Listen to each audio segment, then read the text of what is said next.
में आपको 6 चीजों के बारे में बताऊंगा जिससे हम अपना कोलेस्ट्रॉल बरकरार या कम रख सकते हैं। पहला है शहद और नींबू का इस्तेमाल करना।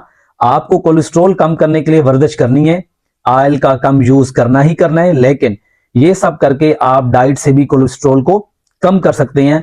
आप 1 चम्मच शहद लें और 1 चम्मच लेमन का रस लें, इनको मिला के लाजमी पिएं पानी के साथ या गर्म पानी के साथ, तो आपका कोलेस्ट्रॉल का लेवल बेहतर होगा और कम होगा।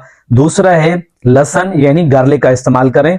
रोजाना आप 1 लहसुन खाने में या फिर सैलेड में इस्तेमाल करें, ये जायका भी अच्छा करेगा और आपका कोलेस्ट्रॉल भी कम कराएगा।